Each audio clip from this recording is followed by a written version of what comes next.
Veja no ICL Notícias, segunda edição. Então, Trump, a gente também tem um recado para você agora, vamos. Netanyahu, a gente tem um recado para você. Encontro tenebroso na casa de Temer. Ex-presidente recebe Aécio Neves e Paulinho da Força para discutir PL da anistia. Centro e o Brasil esperam muito do teu trabalho. Obrigado.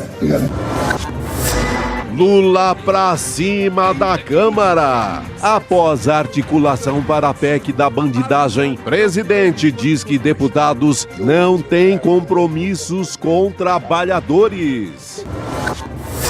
Golpistas desalinhados. Valdemar Costa Neto diz que Eduardo Bolsonaro vai matar o pai se insistir em lançar candidatura à presidência. O ICL Notícias, segunda edição, está no ar.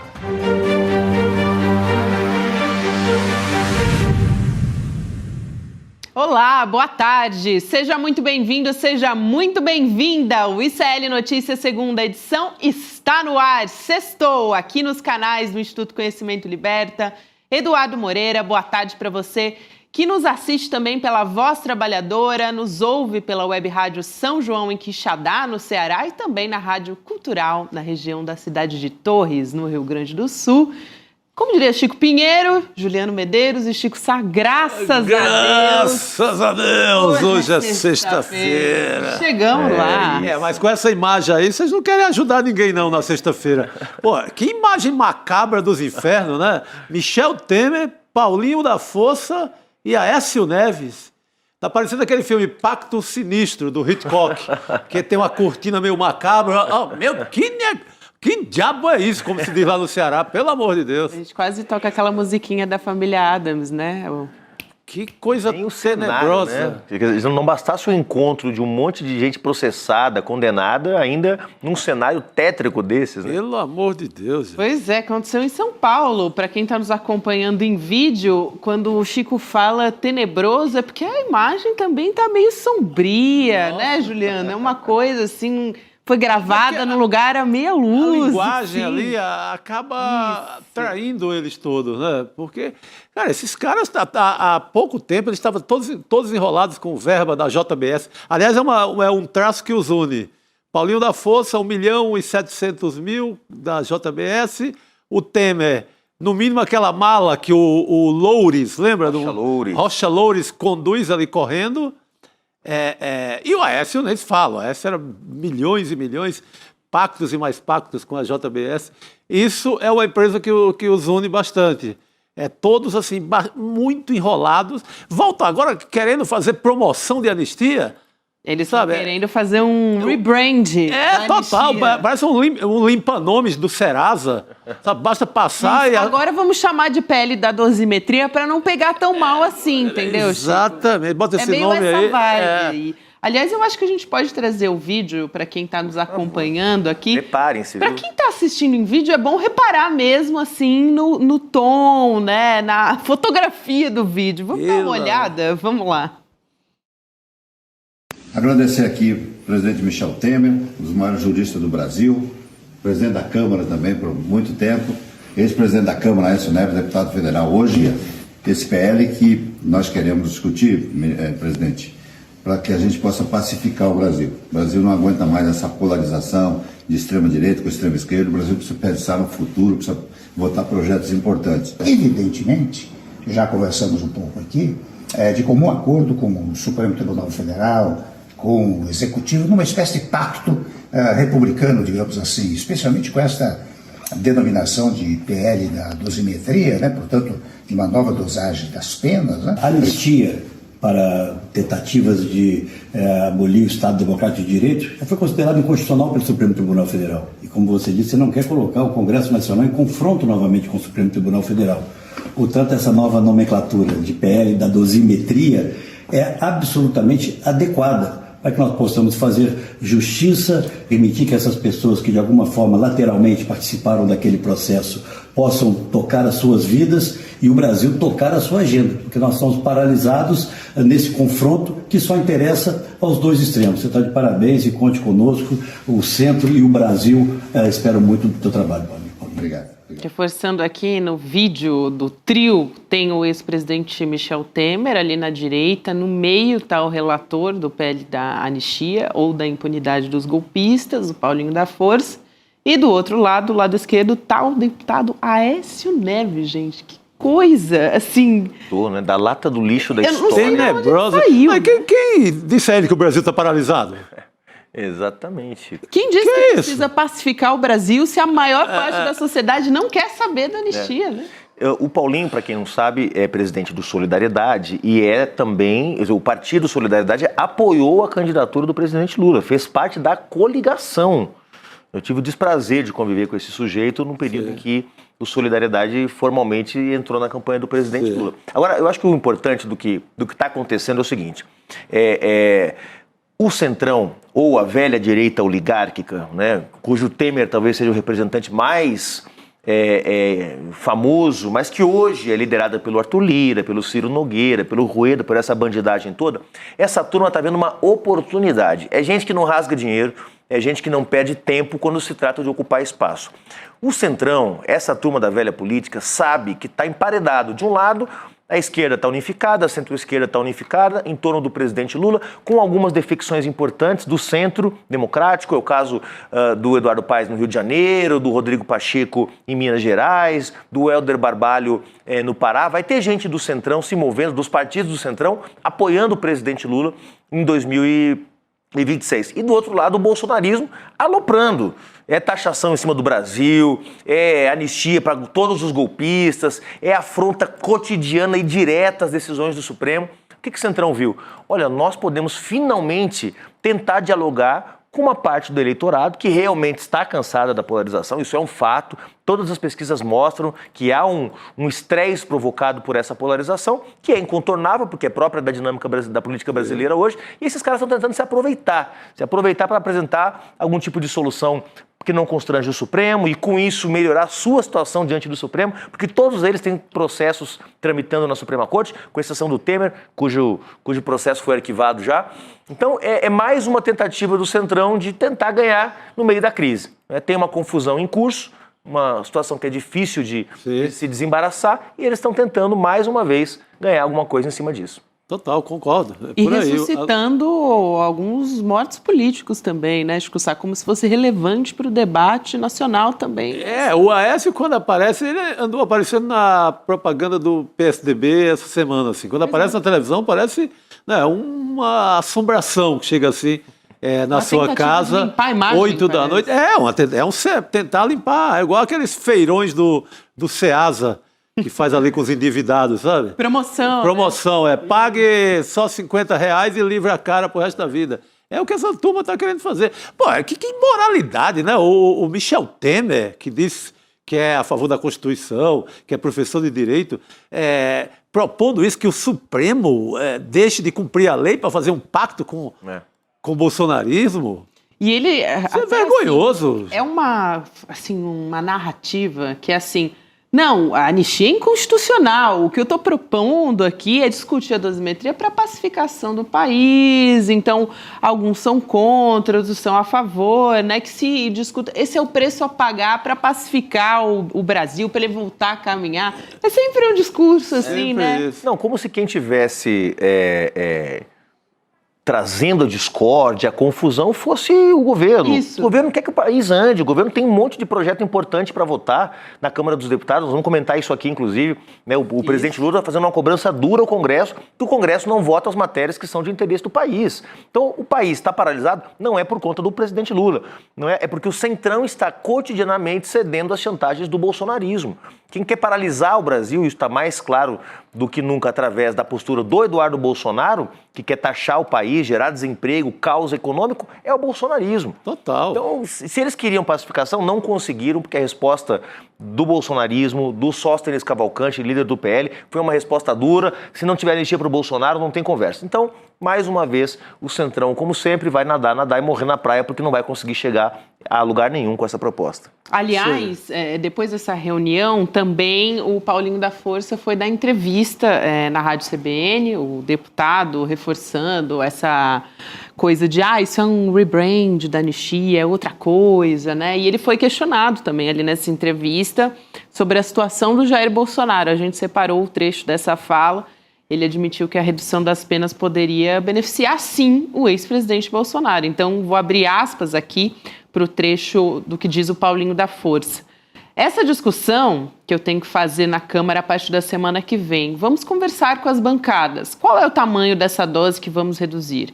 Se essa dose for de 27 anos, pode chegar a Bolsonaro. Agora, se não conseguimos chegar a esse entendimento, o problema do Bolsonaro terá que ser tratado em outro campo e não nesse PL. Parece que ele já está assim com o pé nesse barco, mas meio que tirando. Vamos ver se vai dar. Porque a reação do bolsonarismo foi muito negativa, né? Então por que eu vou ficar tentando agradar, chegar a consenso com quem já está me espancando nas redes sociais, dizendo que não aceita a minha proposta? Então, que é isso? O Paulinho, gente, tem que entender assim, o Paulinho é um morto-vivo da política.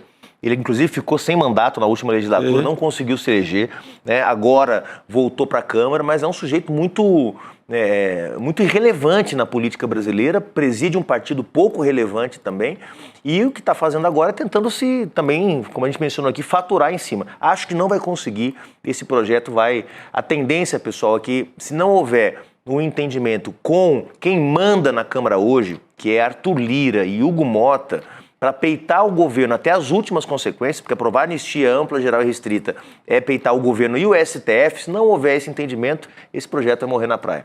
Vai, não, fica sem votar e fica por isso mesmo. Acho que dá para... tem a manifestação do domingo, que eu acho que é uma coisa interessante, uma demonstração de força.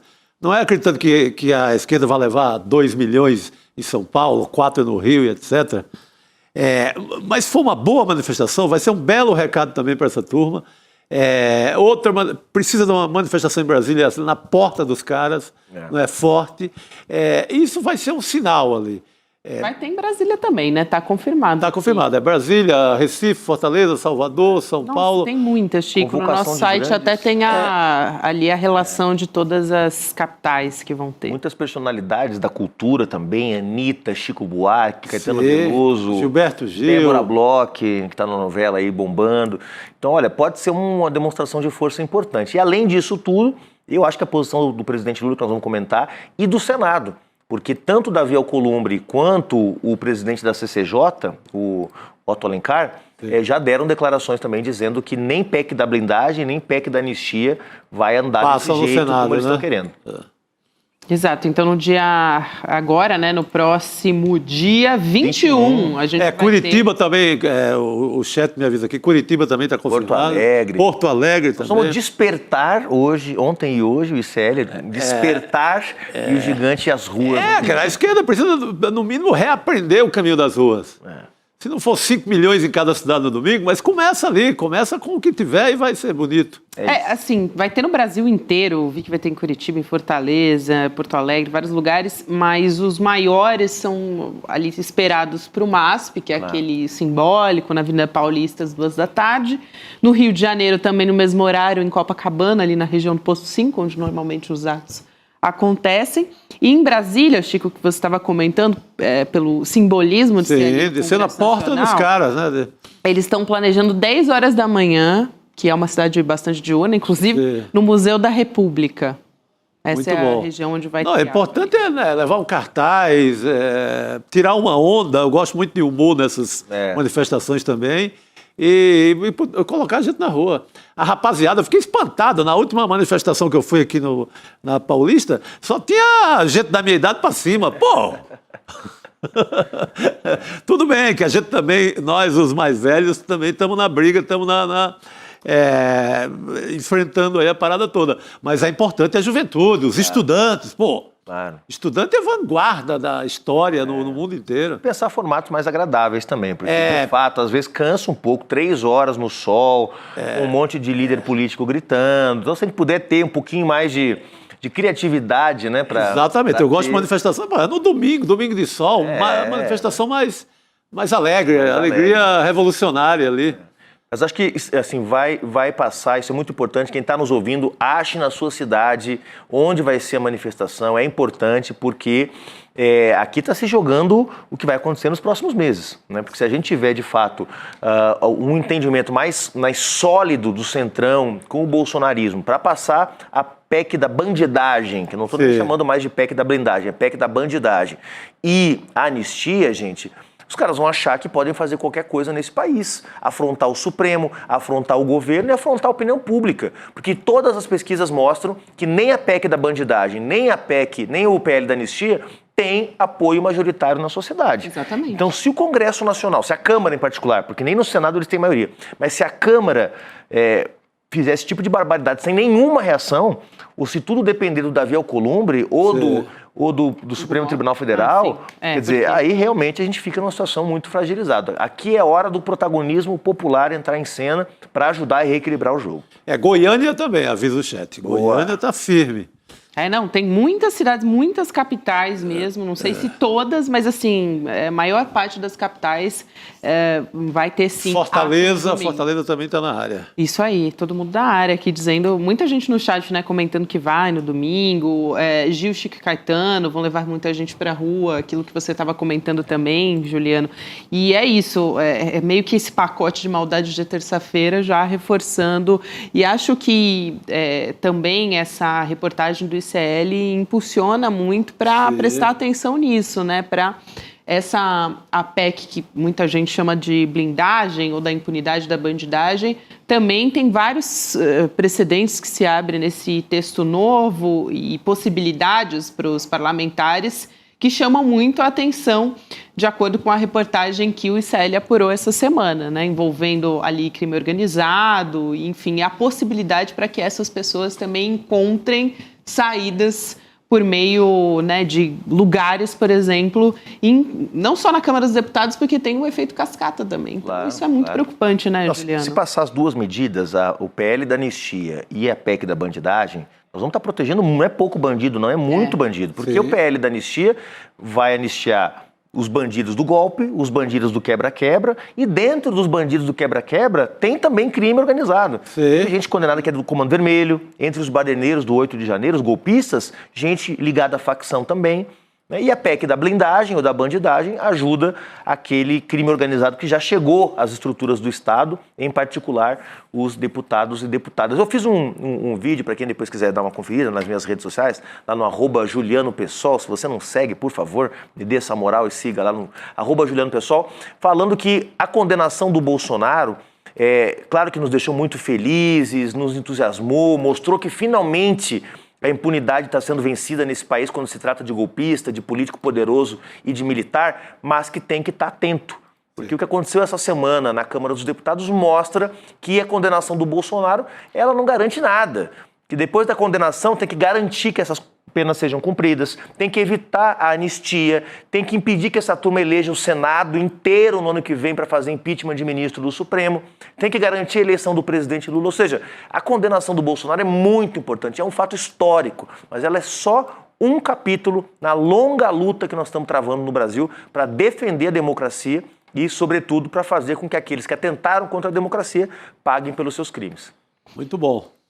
Eu acho que vale a pena aqui continuar um pouco nesse assunto, mas levar um pouco o olhar para como a extrema-direita está se movimentando a respeito disso. Essa semana a gente trouxe alguns, não só nessa semana, nos últimos dias, sobre declarações do Valdemar Costa Neto. Muita gente dizendo, será que é fã ou hater ali do clã Bolsonaro? Porque cada declaração que vem ali do Valdemar Costa Neto, e ele deu uma entrevista, o presidente nacional do PL, e não só defendeu a anistia, como também a elegibilidade do Jair Bolsonaro nas próximas eleições. Então, o principal palco dessa disputa vai ser o Senado, como o Juliano falou agora há pouco, né?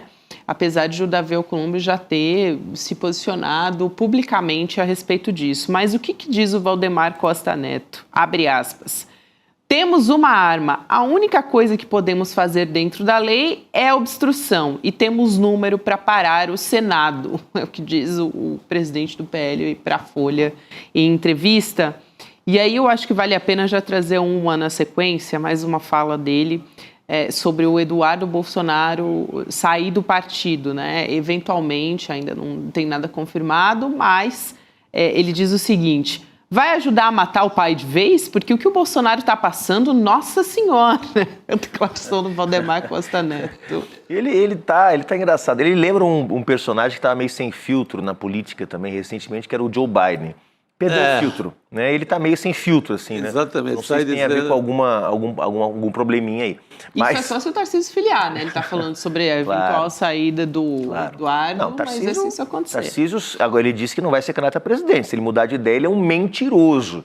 E aí vai ser cobrado como mentiroso, como gente que volta atrás. Mas, olha, a situação, como a gente já mencionou várias vezes aqui, vai ter crise no bolsonarismo, gente. É impossível que não tenha crise, porque o Bolsonaro é o dono dos votos, o bolsonarismo tem o Bolsonaro como centro gravitacional. Com esse sujeito preso, incomunicável, sem poder fazer política, olha, vai abrir crise, porque o Valdemar não segura um partido com 90 deputados, que tem um bando de oportunista de um lado, um bando de maluco de outro, um bando de fascista de outro. Não consegue segurar. Então, olha, estou prevendo, anotem e me cobrem, mas os próximos meses vai ser de crise no bolsonarismo. O Centrão, como nós já vimos aí com Paulinho, da Força, Temer e Aécio, vão tentar aproveitar essa crise para recuperar o terreno que eles perderam para o bolsonarismo ao longo desses anos. Então nós vamos ver aí uma situação de bagunça, confusão na direita, ou seja, virar o ano da melhor forma possível para quem defende a democracia, que é com os adversários da democracia brigando e brigando bastante. Eles têm a candidatura em aberto, né? Até esse rolo todo do Congresso é muito por conta de uma direita sem candidato. Claro. Também, com certeza. Os caras não têm candidato, um desespero. Todo dia pesquisa com Lula lá em cima, batendo todo mundo. Então, vai chegando o desespero, estamos chegando ao fim do ano, e a direita sem candidato. Em abril, o Tarcísio teria que largar a sombra lá do Palácio dos Bandeirantes para botar a cara, tentar competir com o Lula. Eu creio que essa altura não vai mais. Ele se queimou muito agora nessa luta maluca por salvar a pele do Bolsonaro. Eu acho que a candidatura que perdeu muito talvez fique mesmo na luta pela reeleição. Então você pega uma direita desesperada. Direita aí eu estou incluindo todo mundo, extrema-direita, centro, todos os reaças do Brasil. Então essa gente sem candidato, vamos chegar no Natal em desespero pleno. A gente vai continuar acompanhando essa história e acho que vale muito a pena a gente tentar entender também os termômetros, né, para que direção eles apontam. O Tarcísio, que essa semana começou a segunda-feira dizendo que ia para Brasília para ali falar sobre anistia, né, negociar. Sumiu, né? Correu fora de Brasília. Sumiu. Eu acho muito interessante, assim, como foi, assim, da água para o vinho, porque na semana de julgamento estava trabalhando ativamente por isso, Chico. Agora... ele chega tenta marcar audiência com ministros do Supremo, vai para Brasília, vira, assim, um grande líder dessa direitona toda, o grande líder da tal da anistia. Desiste. Em 10 dias tudo muda, né? Pra gente ver como que análises muito peremptórias, muito definitivas não estão se sustentando na política brasileira. Temos que ser cuidadosos nas análises, porque tudo pode mudar. Tem um bom artigo no portal do ICL, do Lula Costa Pinto, com foco ali no Tarcísio. O que ele pode fazer, o que vai fazer, fica no Bandeirantes ou não, mas mostrando essa arruaça toda que ele fez e o recuo na segunda-feira, quando ele desiste de entrar no jatinho e volta lá para a cadeira dele e nunca mais. Boa indicação. Costa Pinto, que agora é nosso colunista no N2 também. Exatamente. Começou essa semana, vai estar toda semana aqui junto com a gente.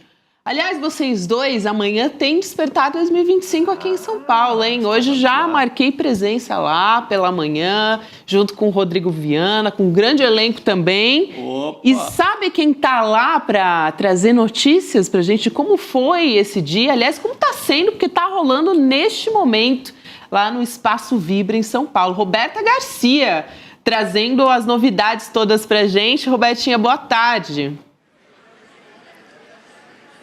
Boa tarde, Gabi. Boa tarde, Chico. Boa tarde, Juliano. Olha, as palestras estão acontecendo desde as 9 horas da manhã e agora é hora do intervalo.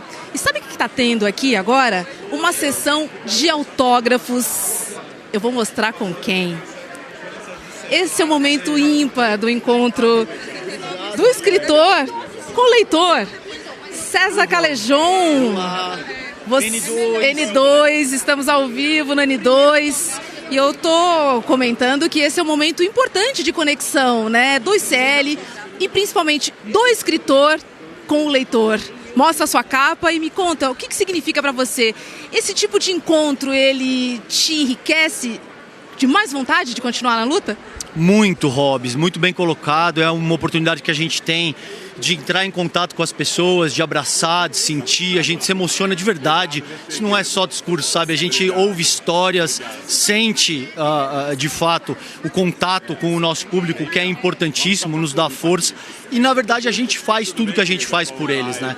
Então, por vocês, na verdade, que está em casa aí do N2, beijo grande, beijo para você, Hobbs, obrigado pelo carinho. E eu tava brincando aqui, né? Eu falei, mãe, você falou que eu não ia ser nada na vida? Ó, tô do lado do Gessé Souza, assinando o livro, hein? Venci na vida. Beijo pra vocês, gente. Bacana, Gessé. Que momento bacana, né? Que é esse contato com o leitor, que é onde chega a sua obra, a sua mensagem. Isso, não tem nada mais comovente do que isso, entende? Eu acho que é a real... Enfim, é a alegria maior, né? Entendeu? Porque eu acho que quer dizer, você conseguir que o seu trabalho possa ser percebido, compreendido, etc., na sua função política de arma, porque eu acho que é isso que o conhecimento tem que ser, né? É uma coisa linda. Você vê o brilho nessa comunidade e tal, que a gente está construindo aqui. Eu acho que não tem nada comparável com isso no nosso país, né? Então hoje é um dia de extrema alegria. Eu acho que amanhã vai ser outro dia também lindo. Gente, não para por aqui, essa mesa é muito potente, ó. Leandro Demore também autografando o seu livro. Demore, a mágica do livro é escrever porque ele não tem fronteiras. A gente não sabe onde ele pode chegar. Esse é o poder do livro, né? Cara, é maravilhoso até porque a gente escreve e nunca sabe onde vai parar, né? Você nunca sabe como o leitor vai receber. E é um livro que eu publiquei, em 2016, e ainda tem gente que traz, que pede, que compra, que comenta. Esses dias uma pessoa me procurou pelo ICL, aliás. É uma história que eu quero, inclusive, falar com ela para ir atrás, porque esse é um livro sobre um mafioso que morou no Brasil e durante a ditadura militar. E ela descobriu que um parente dela, está mencionado no livro, que desapareceu também, nunca encontraram, também durante a ditadura militar. E ela falou, cara, você tem informações sobre meu parente que eu não tinha. E eu tenho os arquivos do livro em casa ainda. Aí eu marquei com ela, falei, vamos conversar, vou te dar os arquivos. Cara, imagina se um livro 10 anos depois ajuda a encontrar alguém que desapareceu durante a ditadura, é um negócio maravilhoso. Então é isso, você nunca sabe onde é que vai terminar. E quem também está sendo muito tietado por aqui é o nosso querido professor Castro Rocha. Professor, nós estamos ao vivo para o N2. Que felicidade ter o senhor aqui nessa mesa. E eu queria ressaltar a importância de um livro e desse encontro do escritor com os leitores. E muitos leitores que a gente nem imaginava, né, que tem contato com a obra também. Isso é tão importante. Eu acho que isso é uma criação da comunidade do ICL. Há 2 dias atrás eu estava no Crato. Me contactaram, terra de Chico Sá, porque havia uma senhora que havia entrado no ICL Eterno, gostaria de me conhecer e me oferecer um café para assinar os livros. No Crato, eu fui à casa dela com uma enorme alegria e encontrar uma leitora no Crato que era sobretudo da comunidade ICL. Olha que coisa linda isso aqui. Isto, de fato, é a revolução possível. É isso mesmo, fiquei emocionada aqui com a fala do professor. E é o seguinte, logo na abertura do evento, Eduardo Moreira falou sobre a importância da coletividade e também da resistência. Vamos ver. Resistir! Resistir! Porque pode ser que a gente não veja essa vitória, mas nenhum deles viu e seguiu lutando. Porque a vida é como uma corrida de revezamento. Aquele que ganha não sobe sozinho. Não sobe sozinho para ganhar medalha. Sobem todos aqueles que entregaram bastão. E pode ser que a nossa vitória venha daqui a 200 anos, a 500 anos. Mas o dia que ela acontecer, vai ter sido uma vitória também nossa, de Irmã Dorothy, de Marielle Franco, de Olga Bernardes, de Rosa Luxemburgo, de Dom Helder Câmara, de Dom Pedro Casaldáliga. Todos nós teremos vencido um dia que alguém vencer. E é por isso que a gente está aqui, para resistir. Mas resistir dançando, resistir sorrindo, resistir se abraçando, se beijando, se amando, porque é a única maneira de aguentar o tempo que é preciso para a gente estar junto resistindo. Eu conto com vocês ao longo desses dias, com a energia de vocês, com o sangue, com a ousadia de vocês, porque chegou a hora de despertar. Vamos junto, galera! Vamos! A gente agradece aqui a participação da Roberta Garcia, trazendo ali o termômetro dos autógrafos. Muito bom, né? O nosso quarteto tarde, lá, com na munheca aprumada, né? Autografando. E no próximo ano teremos a Gabriela Varela a gente tava nessas mesas, por favor. Olha só, já prometeu o livro. Prometi nos bastidores. Aqui, mas eu vou cobrar. É isso aí, Chico. Juliano dando ideias, aqui a gente tava o quê? A cabeça fervilhando. Você viu, né, gente? O despertar é pra isso, não é? Você já um prefácio, uma orelha do livro. Aqui, foi ótimo, é isso aí. Até amanhã eu vou estar lá no Despertar. Então nos encontramos amanhã. Nos encontramos amanhã, porque agora temos ele, um dos maiores jornalistas do Brasil, Rodrigo Viana, que também estará lá. Também estarei lá. E hoje estava junto comigo. Valeu. Muito bom. A gente não se desgruda nem no Despertar. Rapaz, nem no Despertar, Gabi. Foi emocionante. Bom, foi bom. Gente, é tão bom. A gente estava conversando lá no palco também, mas antes de entrar, depois, que o olho no olho e sentir, assim, as pessoas perto. Porque a gente está, o quê? Todo dia. É maravilhoso. 30 mil pessoas que a gente sabe da internet, né? Isso não dizer as televisões estão ligadas, né? Rádio, tudo. Mas a gente poder conversar ali, trocar, é bom demais, né, Chico? Nossa, é outra história, né? Você ali tá de olho com... Aqui você troca uma ideia na virtualidade, é lindo, tem um certo calor, mas o abraço ali no ao vivo é outra parada. Foi demais, assim. E amanhã vou repetir. Vamos, né? Vamos, amanhã eu tô lá. Amanhã eu tô em 2 expedientes. É isso aí. Isso, amanhã. De manhã e à noite. Gente, duplo. Bom demais. E eu quero lembrar toda a nossa comunidade, a gente estava falando aqui sobre essa importância da gente estar junto. Aliás, o ICL está chegando a cada vez mais plataformas. A gente está aqui com vocês todos os dias na nossa programação, no nosso site, agora semanalmente, na nossa revista Liberta, com o artigo Jornalismo Aprofundado, Chico. Essa semana, aliás, a gente tem um trio na capa da nossa revista, que, aliás, é uma capa belíssima, mais uma do Aroeira. Bela capa. Aqui na nossa tela, para quem não Ele pegou aí a Estátua da Liberdade com seu bigodinho sutil, que lembra aquela figura mais nefasta da história, né? E por aí vai. Do nazismo, exatamente. E essa capa assinada por James Green, que vem sempre conversar com a gente aqui, que é pesquisador, professor e especialista em Brasil e Estados Unidos, nessas relações. Leonardo Trevisan, sempre aqui com a gente no N2 também, professor de Relações Internacionais. E o nosso Jamil Chad também, jornalista que cobre internacional há décadas já, né? Muito bom. Estados Unidos, democracia em ruínas. Então, se você não é assinante, acessa revistaliberta.com.br e entra nessa junto com a gente. Rodrigo, a gente estava falando aqui do Despertar e eu queria chamar aqui um outro momento que a gente não presenciou, porque a gente estava vindo aqui. A gente estava a caminho aqui para fazer o noticiário. Mas foi, assim, um momento inesquecível também. Sabe quem que estava lá? O Falcão. Falcão, o Chico Pinheiro. Cantou junto com o Chico Pinheiro. Grande Falcão. Eu sou do Crato, ali do Cariri, ele é mais ali no Sertão Central, ele é de Pereiro. Bom demais. Território cearense. Excelente. Eles estavam cantando juntos, um momento de muita emoção. E também falando de política. Falaram sobre o PL da anistia, e que teve o pedido de urgência aprovado. E a gente vai assistir esse trecho agora. Vamos nessa? Vamos lá. Tá vendo? O cabo é inteligente para umas coisas, mas para outras não é, né? Eu vou cantar mais uma vez para Chico Pinheiro, depois eu vou cantar a segunda parte. Bora. Presta atenção, pega o microfone aí que você. Pega o microfone pra você cantar. Enquanto ele. Ao tempo esgotado, tem um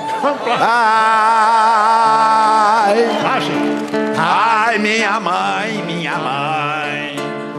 Ai, minha mãe, minha mãe. Ah, valsa linda. Ah, minha mãe, é a mulher do meu pai. Agora só a última vez com a dança do jumento. Vamos lá. O tempo está esgotado, eu vou cantar. A dança do jumento. A segunda parte que o pessoal tá doido para ver. Aí você tem que largar aí pra cantar. Você também aprende aí, ó. Presta atenção. Ai, ai, meu pai, ai, meu pai. Ai, ai, meu pai, ai, meu pai. Meu pai. Ai, ai, meu pai, ai, meu pai. É o macho de mamãe. Aê! Muito obrigado. Beleza. Obrigado, Falcão. Isso é um amigo de muitos anos, da gente dar risada. E como disse ele, anistia meus ovos. Opa! Anistia meus ovos. Anistia o caralho! Chico Pinheiro, Encher meus ovos. Tava lembrando o sarau que ele fazia antes, né? Mas olha quem apareceu aqui. Quem apareceu aqui na mesa? Pra quem não tá vendo esse quarteto aqui nessa mesa redonda, Cristina Serra. Que beleza. Boa tarde. Boa tarde, boa. Gabi. Ai, tão bom estar aqui com vocês, Muito. Rodrigo, Chico. É outra coisa, né? maravilha. O calor humano aqui no estúdio, bem diferente de quando eu tô lá e vocês aqui. Calor humano é bom, Cris. É bom agora, demais. A discussão que a gente vai ter é um pouquinho de gesta, né? Assim, enfim. Porque esse trio que apareceu hoje... Nossa, de assustar. Esse trio do rebranding da anistia... Levantaram da tumba, né? Eu adorei quando você usou esse termo. Levantaram da tumba, o Temer e o Aécio. Realmente, principalmente o Aécio, né? Assim, que... Os dois estiveram juntos para dar o golpe de 16. Agora é outro golpe que eles estão armando por aí. Estão desagradando todo mundo, pelo jeito. Um amigo meu viu a foto e disse assim, fujam para as montanhas. Meu Deus, é assustador, né? É pacto sinistro do Hitchcock. Aquela cortina... Nossa Senhora. Eu fiquei imaginando uma trilha sonora para aquela... Porque exatamente, aquela cortina sinistra, né, assim, no fundo, um negócio de mau gosto. Tem uma coisa meio da família Adams. Exatamente. A gente tá falando, Nossa, perfeito. Tem que manter isso aí, hein? Tem que manter isso aí. Vamos manter isso A daí. gente fez até quando abriu o programa aqui para lembrar Olha lá, da olha abertura isso, da gente. família Adams. Olha isso. Michel, Paulinho e Aécio. Todos três envolvidos no JBS, eles têm em comum essa sigla. Cada um com uma quantidade sem limite e com uma imagem muito forte, né? O Temer é aquela maleta do Rocha Loures. Aquela maleta que ele escapa aqui de um restaurante perto da Cidade Jardim, que ele sai em alta velocidade com R$500 mil na maleta. Dando aquela corridinha, né? O Paulinho da Força é de campanha eleitoral, também 1.700.000. Também enrolado, acho que ainda tem um restinho desse caso, acho que no Supremo. E o Michel Temer sei lá, dispensa apresentações. É o Porto de Santos inteiro, é toda a história da máfia portuária de Santos e outras máfias. É o homem que aparece na hora do acordão, né? Aí ele estava quase fazendo uma promoção de anistia, né? Vai ter a light, tem uma mais ou menos, tem outra para aqui para os que quebraram vitrines, tem outra para cá.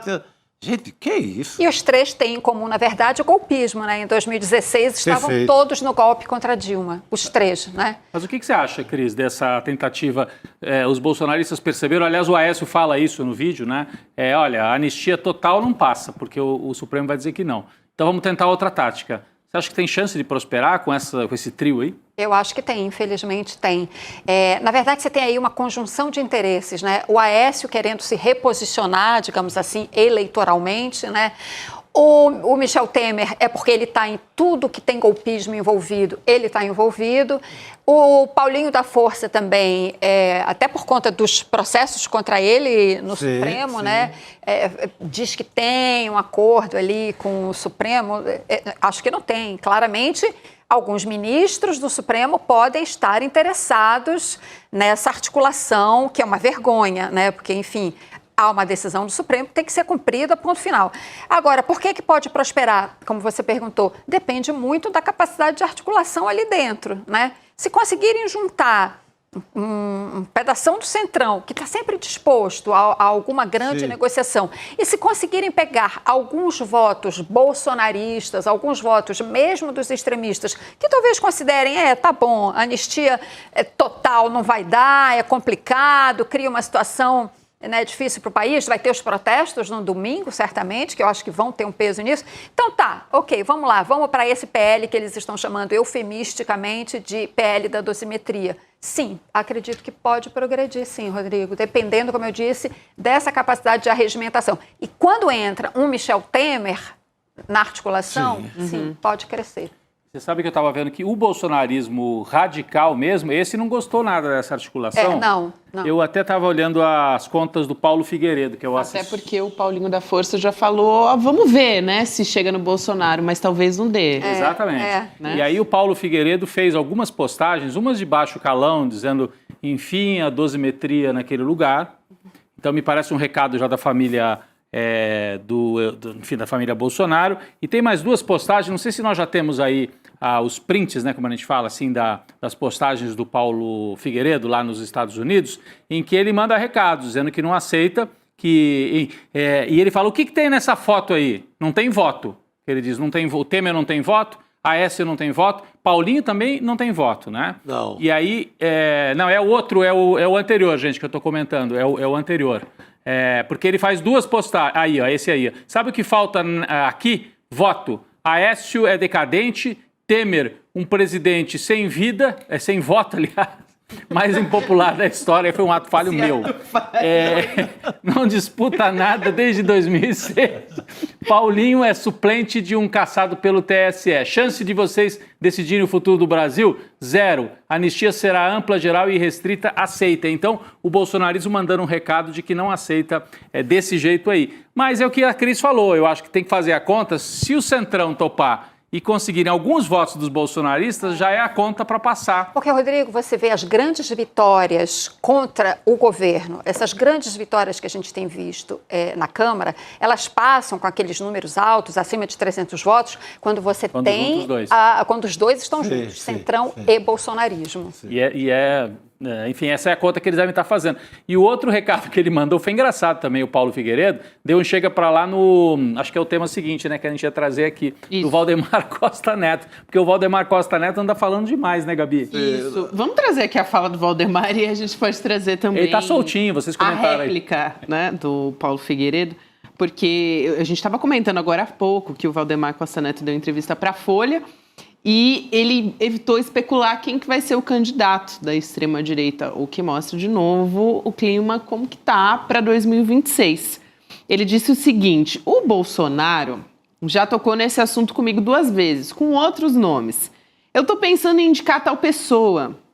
E aí parece que a resposta dele é, Bolsonaro, vai ser quem você indicar. Talvez ele tenha feito isso, aí voltando para a voz aqui do Valdemar Costa Neto. Talvez ele tenha feito isso para ver se tenho tendência. Não tenho. Aspa aqui do Valdemar Costa Neto. Isso aí também é o Valdemar aí despachando um monte de recado, né? Cheio de entrelinhas aí, né? E aí o Valdemar, nesse mesmo papo, disse o seguinte, do jeito que vai indo, o Eduardo vai matar o pai dele. Vai acabar de matar o Jair Bolsonaro. Essa fala dele me chamou muita atenção, porque assim, é uma provocação bem grande ao Eduardo. Sim, bem grande. É um chega pra lá. E aí o Paulo Figueiredo, que é assessor do Eduardo, lá no papagaio de pirata do Eduardo Bolsonaro, mandou ver. Disse o seguinte, será pedir muito ao Valdemar para ele passar 24 horas sem falar merda, é o que disse o Paulo Figueiredo. Ele tá indignado. Não é possível. Ele disse, não é possível. Ele disse. Ele postou isso. Então... A situação não está... O Juliano mesmo comentou aqui antes, né? Mas queria ouvir a Cris. Não, mas por favor, tem que ler até o final. Vai, tem que ler até o final. Não, realmente... É que o Bolsonaro, que o filho, né, o Eduardo, tenha paciência para responder a esse absurdo sem mandar tomar no... Opa! Que ele já mandou. Ele já mandou. Já mandou o pai tomar, né? Então agora falta mandar o Valdemar. Então, o clima entre o pai e o Eduardo não deve estar muito bom nessa altura. Eles estão brigando. Dentro da família, né? Aquilo não é família, é uma gangue, né? Mas você ia falar justamente do comentário do Juliano, que eu concordo inteiramente. Quanto mais... Eu torço pela briga, né? Quanto mais se desentenderem, quanto mais brigarem, melhor pra gente. E é bom que a gente chegue no final do ano com essa gente se matando, né? Porque quanto mais divididos, melhor pra nós. E nessa até o Tarcísio se retirou provisoriamente, a gente não sabe, né? Ele fez um recuo estratégico muito claro, o Tarcísio. Porque o Tarcísio estava agindo com uma desenvoltura, indo ali, indo acolá, né? Você falou, e liga para ministro do Supremo e tudo mais, e deixa São Paulo, vai para Brasília, como se ele não tivesse nada para resolver aqui. Um delegado assassinado, né? Um ex-delegado assassinado daquele jeito. E agora ele sumiu. Né? Então, o Tarcísio, ele viu certamente que a movimentação dele não pegou muito bem, ele sofreu várias críticas, aí ele faz um recuo, né? Para fazer uma calibragem, digamos assim, da atuação dele. E passa a semana só ligado à questão administrativa, esquece qualquer ideia de política, não fala sequer do Bolsonaro, de anistia, nem nada. Ele sumiu. Antigamente em Brasília, né, Cris, você que cobriu vários anos a política, usava essa expressão, fulano submergiu. Isso aí. Afundou para ninguém lembrar dele. Exatamente o que ele fez. Né? E agora, você acha que esse recuo é definitivo ou o Tarcísio ainda é o candidato da elite financeira e tudo? Eu continuo achando que ele é candidato. Eu continuo achando que ele é candidato.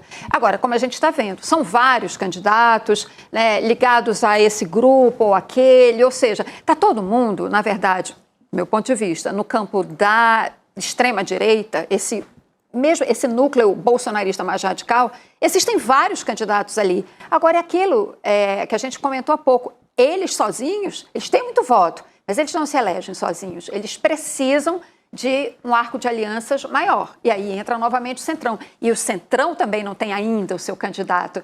Então, é muito difícil você dizer, vai ser, não vai ser candidato. Eu acho que a gente está numa conjuntura muito volátil, né? Com as coisas mudando muito rapidamente. Então, o cenário, eu acho que quem disser esse vai ser o cenário para 2026, corre o risco de errar. A gente não sabe. Total. O cenário Agora, o que a gente sabe é que não tem nome, né? Assim, porque esse buraco todo, Tarcísio deixa esse buraco, nem o nome ocupa, nem minimamente a história. Ninguém ocupa. Ele saindo candidato, não tem quem o substitua, é isso que você está falando. Ele se retira um pouco essa semana. Alguém podia ter já ocupado o espaço. Não ocupa. Ao contrário quase da lei, das leis da física. Ninguém ocupa quando o Tarcísio se retira. E a gente sempre sabe, né? A gente fala, em política não há lugar vazio, né? Mas nesse caso ele recuou Essa semana ficou um lugar vazio. Tão vazio que o Temer ocupou.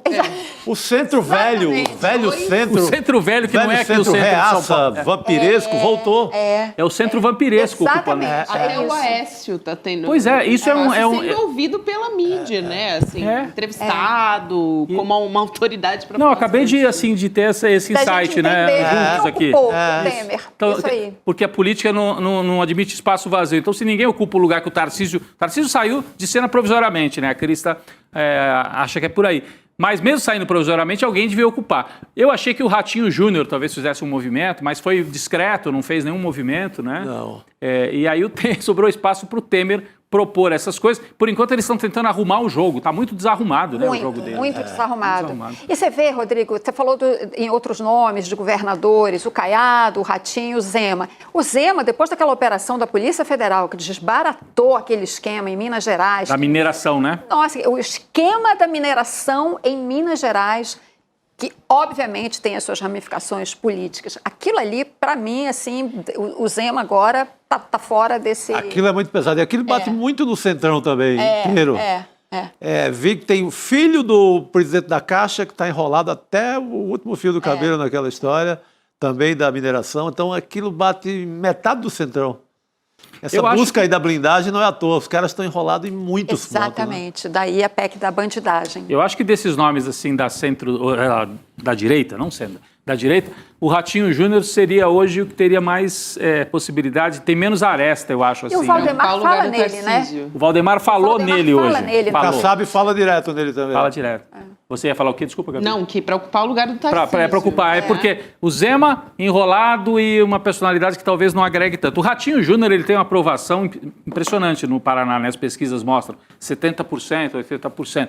Ele tem o nome, Ratinho, midiático, que herdou do pai, e tem uma imagem de ser de direita sem ser tão bolsonarista, assim.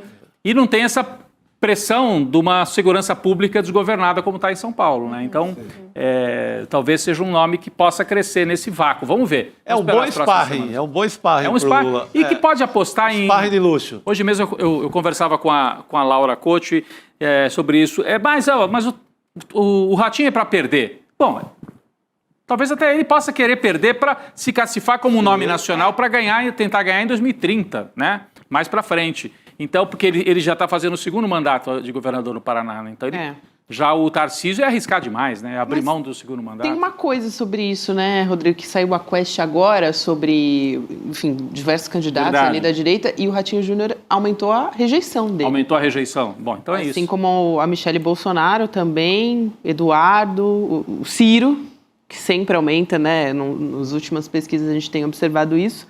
E o próprio Bolsonaro e o Ratinho Júnior também, para 2026, e isso também é um termômetro importante. Mas o próprio Ciro vai voltar a entrar na roda da direita. Se chegar dezembro, no desespero, Tarcísio não se manifesta, ninguém vai. Vai assim, lembre de mim? Ciro. Vai ser qualquer um, tem que pegar, né? Tem que ter candidato para fazer bancada, senão morre todo mundo junto. Sim. Pois é. Não, alguém vai ocupar esse espaço. E até porque o projeto deles é tomar o Senado, é ter a maioria do Senado para mudar a composição do Supremo Tribunal Federal, que é o modelo clássico, né, da tomada de assalto. Quando a extrema-direita toma de assalto o poder, o aparelho de Estado, ela vai para cima do Supremo Tribunal Federal, que em vários países são as altas cortes que estão segurando a democracia em alguns países. Né? É um dos cenários do livro, né, do Levitsky, né? Ele aponta isso, né, que eles implodem, né, fazem implosão por dentro, como as democracias morrem, atacando o judiciário, né? E a gente está assistindo isso aqui. Por enquanto o judiciário resistiu, né? Tomara que siga resistindo. Mas se eles tomarem de assalto o Senado mais ainda, isso pode mudar, né, para os próximos. O próximo presidente, acho que são 3 ministros, né, que ele vai escolher. Então, de fato, você consegue formar uma maioria, quase. Né? Praticamente uma maioria. Se você tem 5 de direita ali dentro, de extrema-direita, que seja, enfim, é fácil você conseguir numa votação, você pega mais um ali, 6-5, em assuntos e vira. Mais, né? Isso é um perigo. A gente precisa entender isso para entender a importância da votação para o Senado, para a Câmara também, porque precisa mudar essa composição da Câmara, gente. Meu Deus, você não pode continuar com uma Câmara. E a do Senado, se piorar, é um perigo. Exato. Né? O Senado está por um triz, assim, também, exato. E aí é o perigo daquilo que o professor João Sérgio Castro Rocha sempre alerta sobre a extrema-direita querendo, né, enfim, pode fazer até um impeachment eventualmente de um ministro do Supremo, exatamente. Então isso é fundamental. Eu queria trazer um outro assunto aqui que acabou de sair. Essa semana a gente estava comentando sobre a Assembleia da ONU, que vai acontecer na semana que vem, e sobre essa delegação do presidente Lula. Tem aquela questão do mal-estar nos discursos, porque o presidente Lula vai abrir a Assembleia Geral da ONU, como tradicionalmente o Brasil faz. Na sequência, vem os Estados Unidos. Então, Donald Trump e Lula teriam ali alguns minutinhos nesses bastidores, mas eles vão ter que remanejar tudo isso. Agora, a gente teve a notícia, a gente estava falando sobre a delegação que acompanharia o presidente Lula e que ainda estava vendo se o ministro da Saúde iria, porque vocês lembram dessa história, por conta dos mais médicos, o Padilha foi um dos que foi retalhado, né? Ele foi retalhado pelos Estados Unidos e agora ele desistiu, de fato, de viajar para os Estados Unidos. Disse que essas restrições que estão sendo impostas pelos Estados Unidos impediram a participação dele na Assembleia da ONU e em outros eventos também na semana que vem.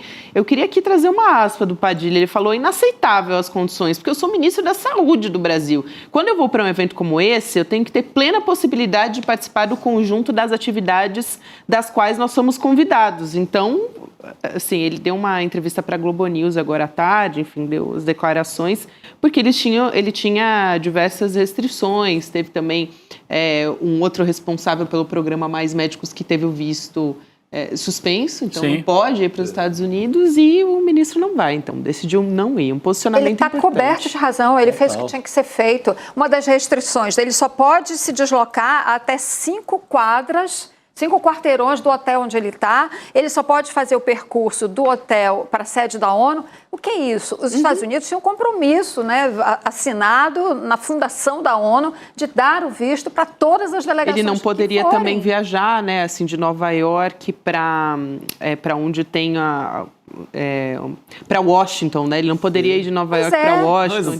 São restrições. Se tiver um acordo para assinar em Washington, não pode. O ministro de saúde de um país importante como o Brasil. Como se ele fosse um criminoso, né? Olha, eu acho, nesse negócio da ONU, a gente já falou tantas vezes, né, sobre esse colapso da ONU como instituição multilateral. Eu acho que diante do que o Trump está fazendo, porque ele não respeita nada, não vai respeitar um acordo de 1947... a ONU tem outros lugares, né, onde ela pode fazer a conferência. A ONU está lá em Genebra. Toda a estrutura de defesa dos direitos humanos da ONU é em Genebra. Por que não remaneja de Nova York para Genebra? Por que não faz em Genebra? É assim? O governo americano não vai dar vistos ou vai dar vistos com restrições? O secretário-geral da ONU chega e diz assim, convoca, né, os países e diz assim, olha, tenho essa proposta que diante disso que os Estados Unidos estão fazendo, vamos transferir para Genebra? Vota. Se for aprovado, faz lá. Porque a Suíça não vai, acho que nem sei se a Suíça pede visto dos outros países, mas se pedir, não vai criar essa dificuldade que o Bush pai, qualquer um. Não vai estabelecer essas restrições que o Trump está fazendo de forma absolutamente ilegal, autoritária, etc. Fascista mesmo, né? Então, eu acho assim, falta às vezes, sabe, eu sinto, né, na ONU, em outras instâncias multilaterais, essas instituições multilaterais parece que elas têm medo de enfrentar os Estados Unidos. Claro, os Estados Unidos contribuem com muito dinheiro. Se os Estados Unidos chegarem e disser assim, não vou mais mandar dinheiro para a ONU, realmente complica bastante. Mas, gente, tem momentos, né, momentos históricos, né, momentos em que você tem que agir com o olho no futuro, no que você vai deixar para as próximas gerações como exemplo histórico. Esse é um deles. Não vai dar visto, então, para as delegações ou vai criar dificuldade? Vamos transferir para Genebra e faz a reunião lá. Lá é ONU tanto quanto em Nova York. Tudo bem, não é aquele espaço enorme, solene, né, a sede principal, mas é uma maneira de você marcar um protesto e dizer, não vamos aceitar isso. Acho que falta, sabe, essa coragem. Perfeito. Mas muito parece assim, um pé muito próximo assim, da implosão mesmo do sistema da ONU. Né? Não é? Já há vários outros indícios.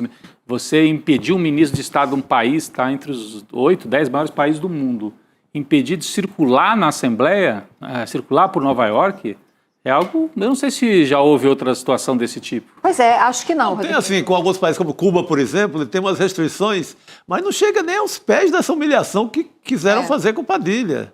É infinitamente mais leve. O Fidel Castro chegou aí a circular bastante por Nova York, lá no começo da Revolução. Né? Mas o Fidel acabou...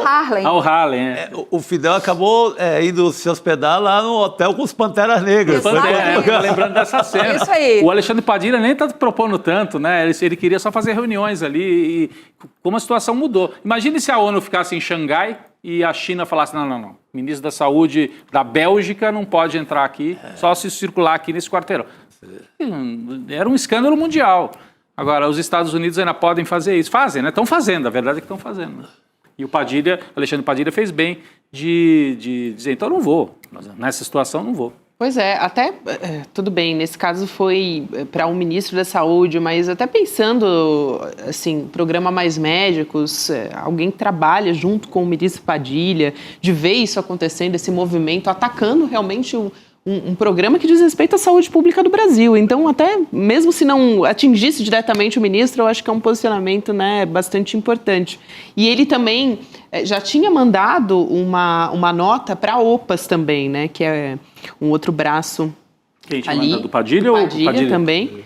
E criticando, exatamente, criticando a postura do governo dos Estados Unidos, que tem uma postura, desde que o governo Trump assumiu, que é anti-vacina, que continua também deixando de mandar recursos para a Organização Mundial da Saúde no primeiro momento. Então, desde que ele entrou, ele já mostrou realmente a que veio e o posicionamento dele em relação à pesquisa também, a fomento, atacando as universidades. Tudo, a ciência, então, no geral. É uma continuidade, né, do que a gente já vem observando.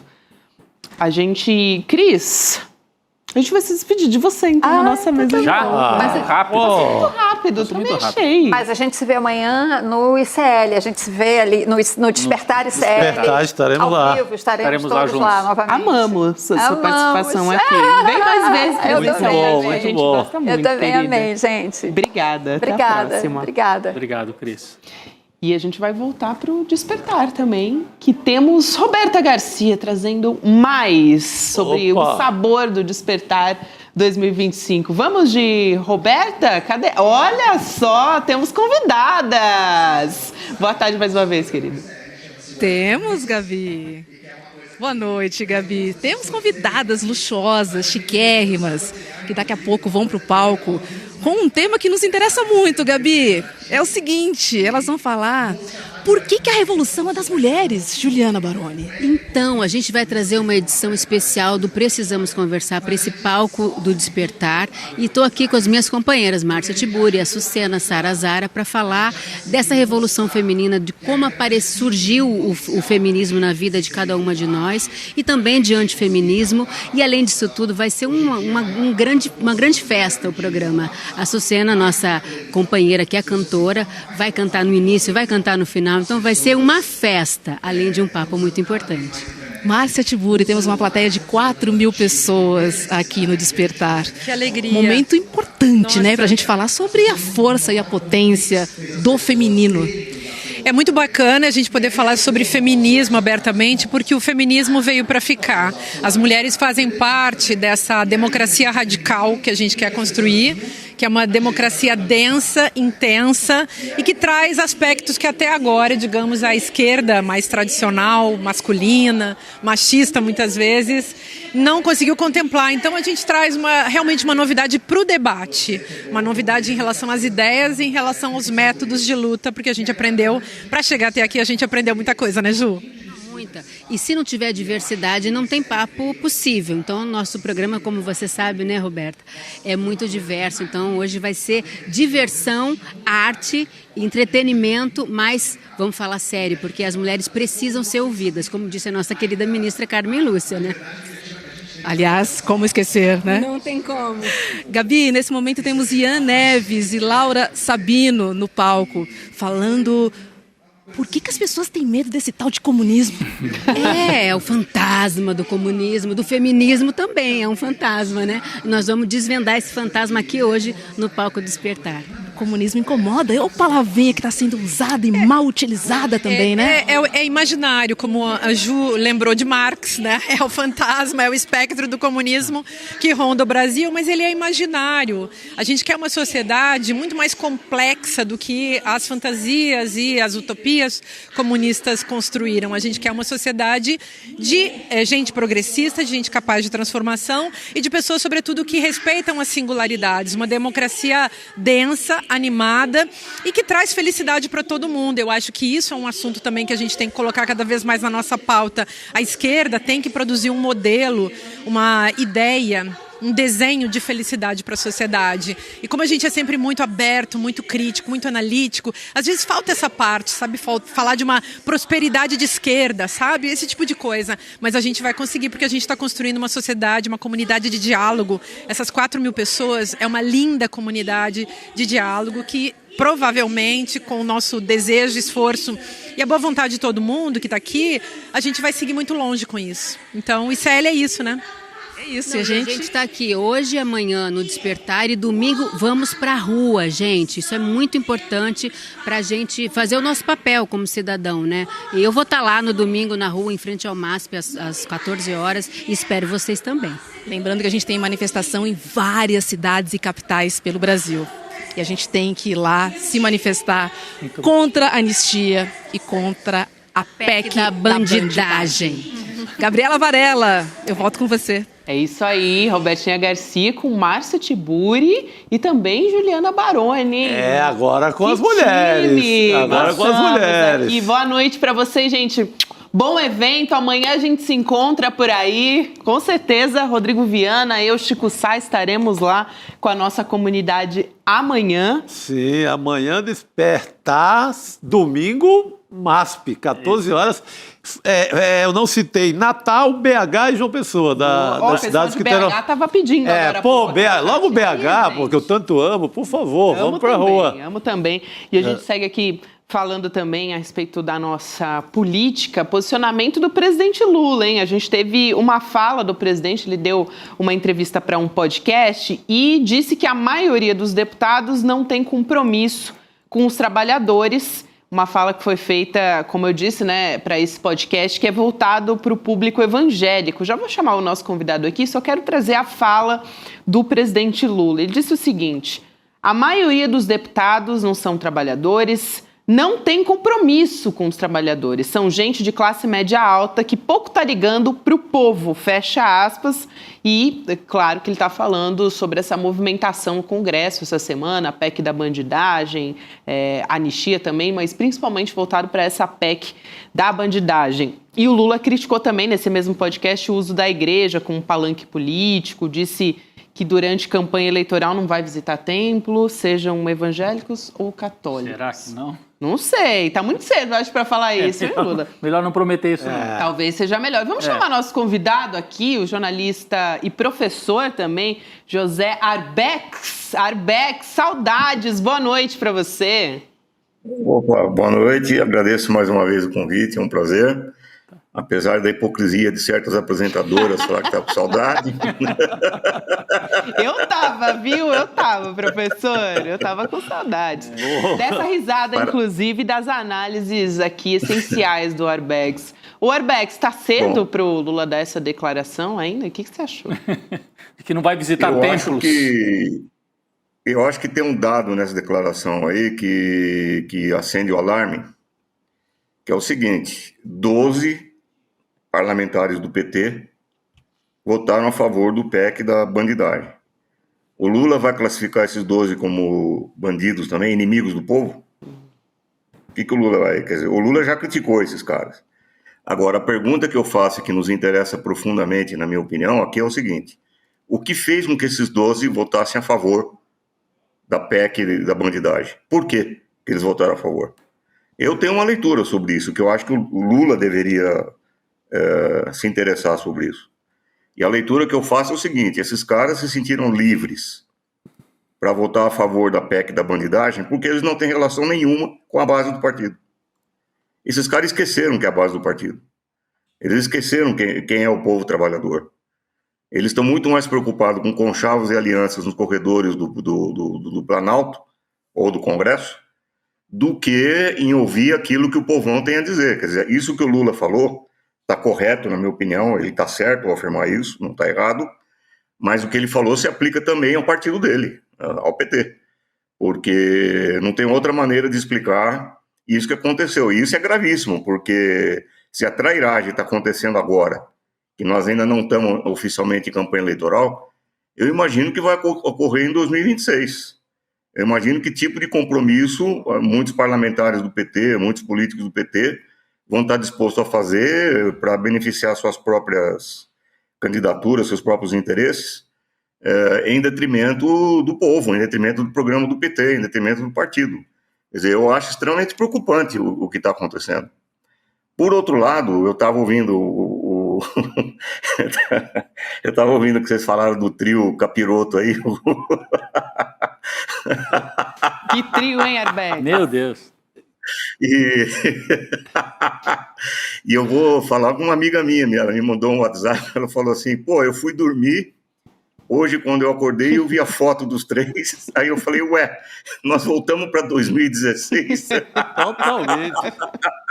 Mas isso também não é um sinal de que do lado da direita tá também uma bagunça danada, Arbex, porque você tem o Tarcísio fazendo um recuo nessa semana, o Paulo Figueiredo xingando lá dos Estados Unidos, dizendo que não aceita a anistia pela metade, que enfim, ele falou literalmente, enfim, essa dosimetria aí do Temer naquele lugar. E, de outro lado, está na mão, então, do Temer e do Aécio. O Valdemar também dizendo que o Eduardo vai matar o pai. Então está uma bagunça. Parece que o campo da direita também tá desarrumado, né? Assim, se tem desarranjo e tem por esses votos que você citou aí do PT, isso é claro, né? Tem do lado de lá também, não? Não, é muito pior. A extrema-direita, a direita em geral, ela não tem um programa, ela não tem um projeto nacional. Ela não tem uma estratégia de longo prazo com alguma repercussão sobre o país. O que nós temos ali é um bando de mafiosos, é a máfia para tudo quanto é lado, cada um tentando preservar os seus próprios interesses, cada um tentando preservar a sua parte no butim, sem nenhum compromisso, nem de tipo ideológico. É uma ilusão achar que essa direita se move por ideologia. Ela não se move por ideologia, ela se move por interesses próprios, pecuniários, cuidar do seu próprio quintal, alianças espúrias, completamente sem nenhum princípio moral, sem nenhum princípio político, nem ideológico, e disposta a fazer qualquer tipo de jogo. Então, no campo da direita, a coisa está muito mais caótica. Eu acho que o Temer, como um político da velha guarda, velhíssima guarda, ele não está agindo agora apenas em defesa dos seus próprios interesses de máfia. Ele também está enxergando que alguém precisa botar ordem na bagunça, porque, no fundo, o que está em questão é o seguinte: qualquer projeto, qualquer eleição qualquer candidato hoje que tente enfrentar o Lula está derrotado pelas pesquisas de opinião. O Lula ganha. E eles têm que dar um jeito nisso. Então, eu acho que o interesse do Temer, junto com a Aécio, essas coisas loucas, essa coisa tenebrosa que a gente viu aí, eu acho que o que orienta os caras é a necessidade de você criar uma via para surgir uma liderança que possa, de alguma maneira, enfrentar o Lula. Eu acho que é por isso que esses caras surgiram agora das sombras. Eu acho que o pano de fundo disso aí é o seguinte: se continuar desse jeito, o Lula vai levar fácil em 2026. Apesar dos traíras do PT, diga-se de passagem.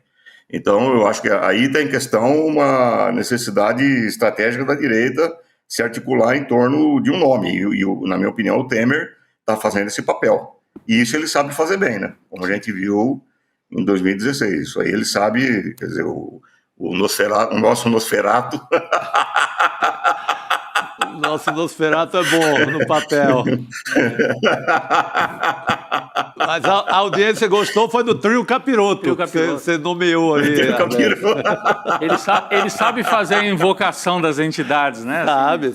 Entidades malignas, né? Com aquelas mãozinhas, aquelas mãozinhas de as entidades manipulador de mamulengo. É o diabo. Em homenagem à festa aí que o CL está fazendo hoje, eu vou agora dar um toque literário, poético a essa análise para dizer o seguinte: o que eu sinto vendo essa foto aí do Trio Capiroto é uma invocação do Gabriel Garcia Marques, sabe o 100 anos de solidão? Sim. Macondo. Total. Uma comunidade que vive reproduzindo os fantasmas de um passado que não se vai. Quer dizer, o passado permanentemente repetido, é a desgraça que se acumula, são os estereótipos, os preconceitos que se recusam a morrer. Eu acho que o Brasil vive uma coisa dessa, quer dizer, nós estamos lidando com gente que podia estar na corte do Dom João VI, entendeu? No Rio de Janeiro, no Brasil escravista. São os caras que dirigiam as capitanias hereditárias de 1600, entendeu? São esses caras, quer dizer, nós estamos enfrentando uma encruzilhada, um momento muito perigoso, aliás, porque alguém de vocês aí falou agora há pouco, eu acho que foi a Cristina, não me lembro quem falou, sobre a presença do Trump por trás disso tudo, quer dizer, a presença maligna de um sujeito que está destruindo os Estados Unidos, está destruindo as instituições nos Estados Unidos, a democracia dentro dos Estados Unidos. Agora praticamente proibiram a entrada do ministro, do Padilha, lá em Nova York, quer dizer, por causa do programa Mais Médicos. Quer dizer, é um sujeito que está... essa direita que está articulada com essa força tenebrosa que está destruindo a democracia nos Estados Unidos. Então, eu acho que esse é um momento gravíssimo que nós estamos vivendo. Nós não podemos vacilar em relação a isso. Esse chamado para ir para as ruas é a coisa mais importante que existe hoje. Sim. É ir para as ruas.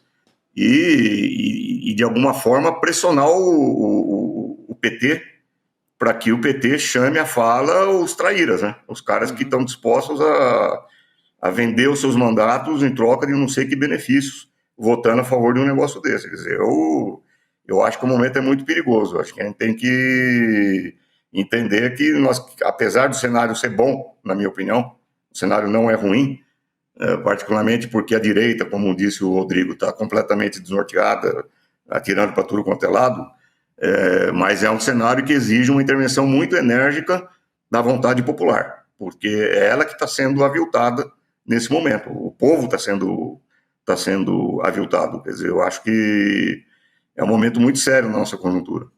Sem dúvida, Arbex. A gente estava citando vários nomes aqui da direita para mostrar como está tudo meio bagunçado do lado de lá e como eles não estão entrando num consenso, principalmente esse núcleo mais duro do bolsonarismo não aceita de jeito nenhum uma anistia, né, uma impunidade para os golpistas que não contemple o Bolsonaro.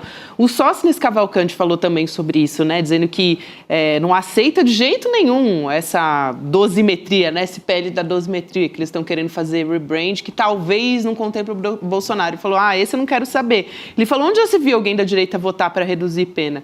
Quem reduz pena é a esquerda. Não aceitamos. Ele vai sentar conosco semana que vem na bancada do PL. Está falando do Paulinho da Força, né? Que é o relator desse projeto. Não entrei em mérito com ele ainda. Ou aprova a anistia ou o Paulinho perde para sair. Foi assim, nesse nível. Os caras estão, né? Aquela arrogância e tal. Só que eles só têm 100 e poucos votos também. Eles precisam do centrão. Essa reaçada mais raiz aí do bolsonarismo tem 100 e poucos votos. Uhum. Sem o centrão, eles não andam também. Andaram nessa semana aí com essa PEC da bandidagem, porque o centrão juntou com o centrão. Mas sozinhos eles não são nada. Verdade. O centrão tem 250 votos e eles têm 100.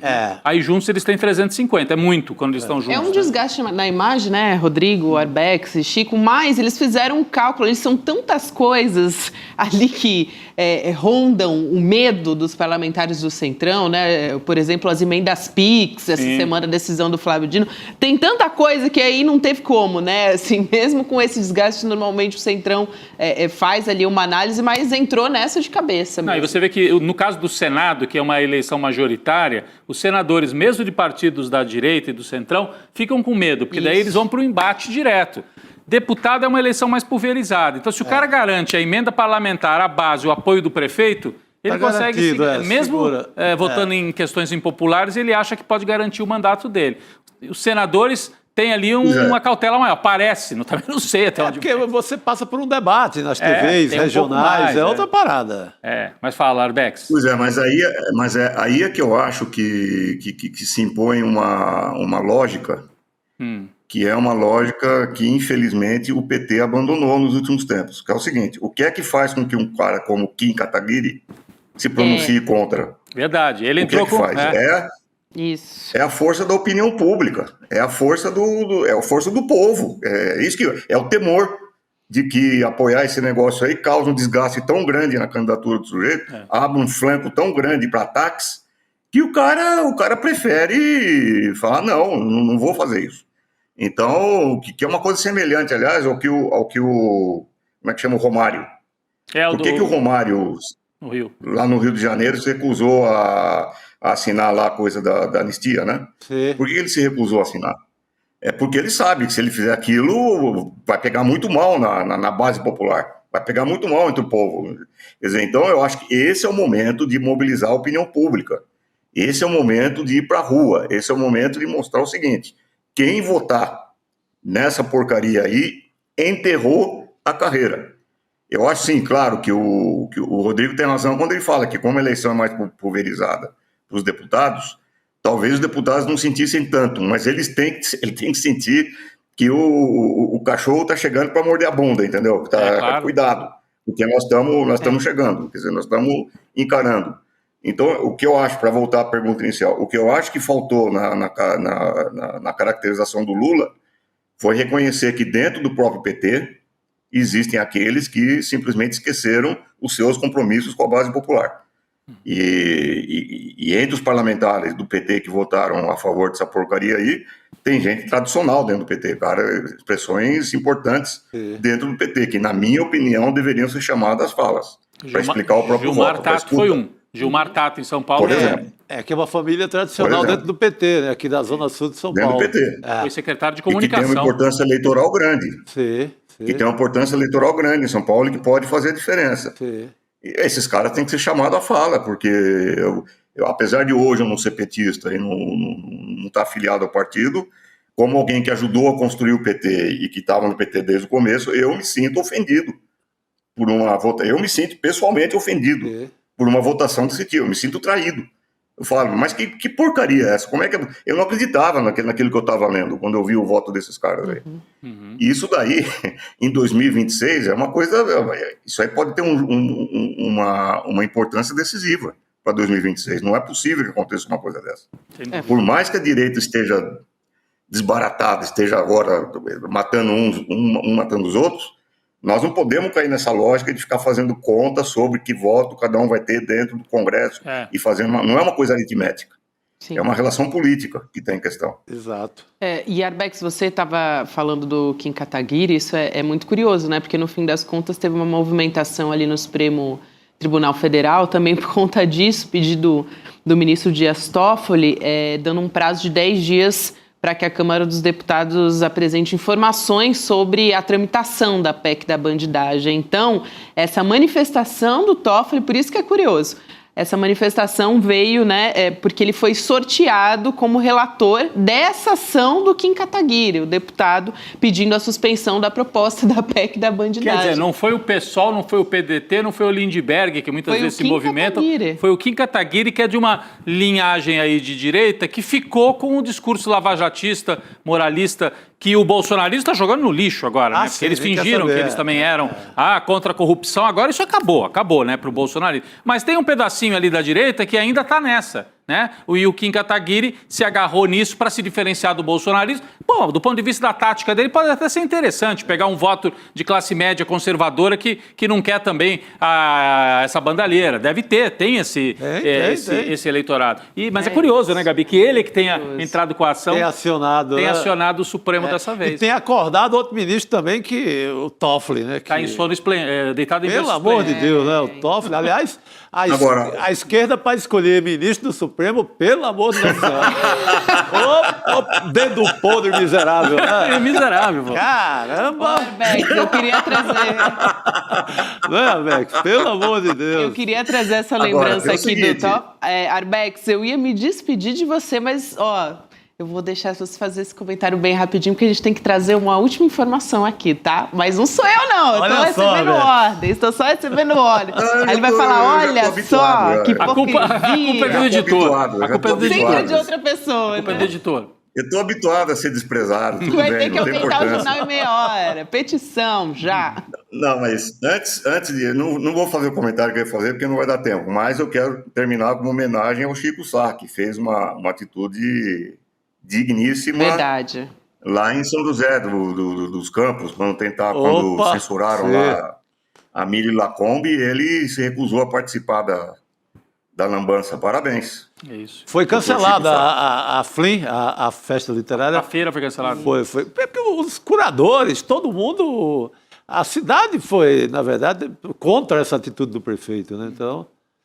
Arbex, então você vai ter que voltar, Obrigado. Tá? Já fico Obrigado, querido. Pra você voltar. Beijão, Arbex. Obrigado, querido. Um beijo. Tchau, querido. Até a próxima. Olha, eu estava dizendo que eu tenho mais informação para trazer aqui, é porque a gente tem Cine Liberta. Opa, muito bom, muito bom. A bomba é uma bomba cultural, viu, Chico? Mas muito boa. Agora, isso aí, 7 horas da noite. Tô sabendo. Tem toda sexta agora, né? Você sabe, um encontro com o melhor do cinema, o Duda Leite vai conversar com o Adriano Silva, que, aliás, é jornalista e ele é vice-presidente da ONG Eu Decido, documentário A Escolha de Laura, que é um documentário dirigido pelas filhas da Laura, que é uma senhora em cuidados paliativos que escolhe pela morte assistida. E é muito interessante, estava conversando ali com o Chico Sá, perguntando, já assistiu o documentário, Chico? Porque é lindíssimo e tal. E também a gente lembrou do Antônio Cícero, né, Chico? Sim. Que também fez... O Duda Leite estava contando pra gente aqui na redação, que lembra um pouco essa história, né? Com certeza. Mas é um belo filme. Me lembra também outro filme, o último filme do Almodóvar, O Quarto ao Lado. E eu lembro do Mar Adentro. Temática. Mar Adentro, que era com o Javier Bardem. Sim. Também tratava desse tema. Uma pessoa que decide colocar fim à própria vida de maneira assistida, né? Isso, e foi muito emocionante na época o Antônio Cícero, né? Ele escreveu uma carta explicando, né? Enfim, uma carta de despedida. Aí ele levantou uma discussão, assim... sobre finitude, enfim, é uma discussão importante. Uma bela reflexão, né? Com certeza, Chico, com certeza. Ele tinha Alzheimer e aí ele foi para a Suíça, né, que é onde a morte assistida é permitida por lei. E, enfim, me lembrou dessa despedida desse grande poeta que foi o Antônio Cícero. Você fez a relação corretíssima, lembra muito mesmo. Então, acho que vale muito a pena a gente acompanhar a escolha de Laura. Gostei muito desse documentário aqui que a gente trouxe nesse Cine Liberta. Daqui a pouquinho, né? Agora. 19 horas e depois o debate, a conversa do Duda Leite com o convidado Adriano sobre o documentário. Isso, para a gente aprender também com a história. Aliás, na época do Antônio Cícero, a gente conversou em detalhes sobre isso também, falando sobre finitude, falando com uma advogada especialista nesse assunto, Luciana Dadalto. Sim. Aprendi muito também com ela nessa conversa. A finitude, seja uma escolha de morte assistida ou a morte mesmo, como seja, é uma grande discussão, né? Pô, a gente morre de medo da finitude, né? Muita coisa que a gente faz hoje é por conta desse medo maluco. A ansiedade diante do fim. Diante da velha da foice, como chamavam antigamente.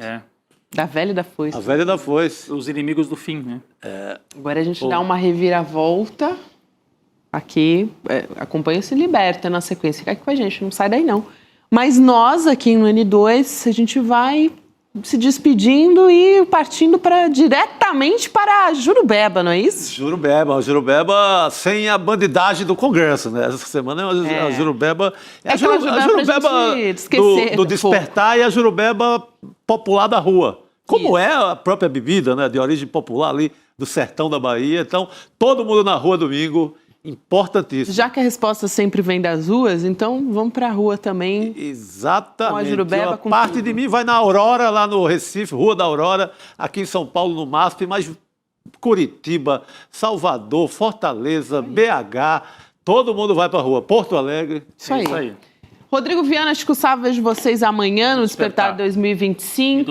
Até rua. Amanhã para quem vai, domingo na rua. Segunda a gente está de volta, então, já que hoje é sexta-feira, juízo para vocês, mas nem tanto assim. Tchau, gente. Tchau. Boa noite.